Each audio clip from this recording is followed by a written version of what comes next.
Hey, good morning, guys. Okay, so this is what we have going on today. The microgreen room is coming along. Yesterday we came in here and got it all cleaned up. Man, we didn't bleach it down and stuff, but we did get it cleaned up in here. There was shelving and dressers, desks, old lamps, just a bunch of stuff was in here. This was a storage unit for the Airbnb that this house was actually before we came in and rented it long term. The owners actually used it for an Airbnb for several years, and then they wanted to go back to long term rental for whatever reasons. I'm not sure. It's probably easier, but we came in and we're redoing this room, and we're gonna get it all sterilized, and there's some, as you can see, it's pretty beat up, and so we're gonna clean it all up, get it painted up, mud the walls. We got some sheetrock, 2x4s. We're gonna fix everything up in here and get it looking sharp, man, and bug free and airtight, so bugs cannot enter this area or really anywhere in our house. We're tightening up everywhere, but definitely this room is going to be airtight. Also, that will keep our CO2 in here, so we can keep a enriched room, a CO2 enriched room for our plants, because we like vigorous growth. And so that all being said, man, we're looking good right now. One step closer to the microgreen room being built. So we have 2 sheets of sheetrock, like a bunch of 12-foot 2x4s, a bunch of studs, man, so we can frame up some tables and then frame in some spots here so we can build separate rooms, or, well, not even that, just a dividing wall, man, just to block some light for different types of growth. I want to do some like cucumbers and tomatoes and stuff too. And so what I want to do is line up some tomato plants right here. And this is all going to be done hydroponically and not with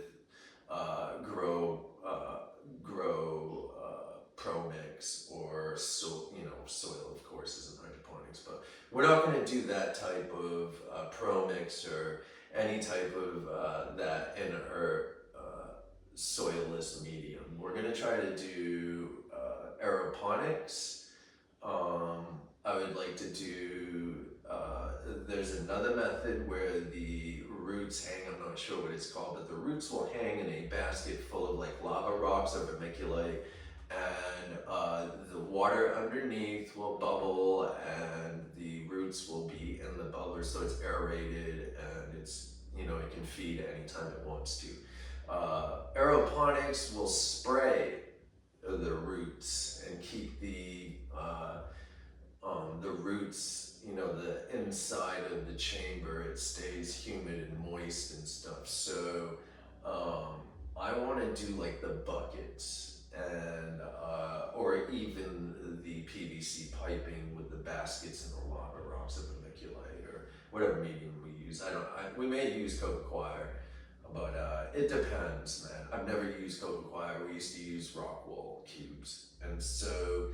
But I'm going to be doing this method because I want to grow vine tomato plants that are vines, and I want them to grow straight up, and I want to wrap them around a pole, and I want the pole to go vertical like that, so the tomato plants can grow up. I can keep the foliage, because if you grow little stout plants, man, the light has to break through the canopy, and so you're only getting top growth really maybe this much below if you can clean it up. What I want to do, man, is to use as much light as possible and not waste any. I want to do buckets, tomato plant, vine, post, wrap it around, and one here, one here, one here, and then of course prune the plant,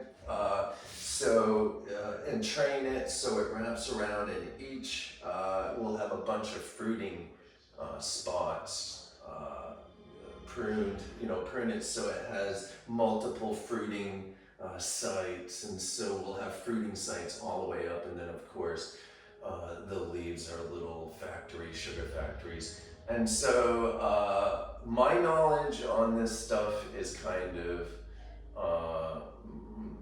it's not by experience. And so it is with certain plants, but not tomato plants. And so, but I'm gonna guess that all plants grow the same. And from what I've read and seen throughout my life, I have grown plants and stuff like tomato plants and stuff, just not the way I'm talking about. But I believe that all plants grow the same. You can train them and pruning them to have multiple fruiting sites. So the more fruiting sites, the more product we will get from the plant.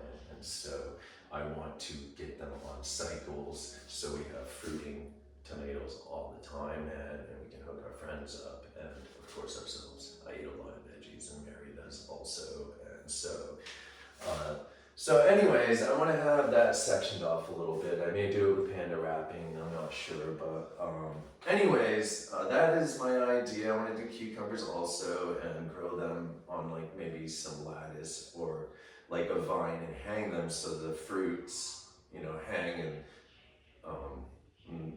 they grow awesome. They elongate and get like real long and perfect instead of sitting on the ground.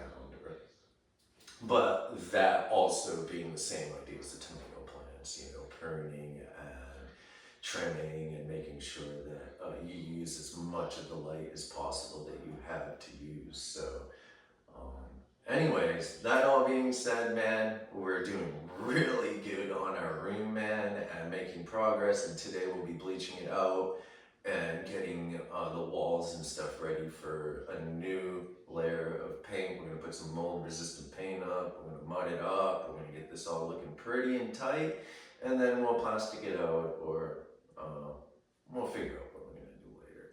But that right there needs to be done no matter what. So we're gonna get that done, get some new light switches or faces on there and plates, and get all the plates looking good. And just really get the place looking good, man. That's really our main goal, man, because it's just key to good living, man.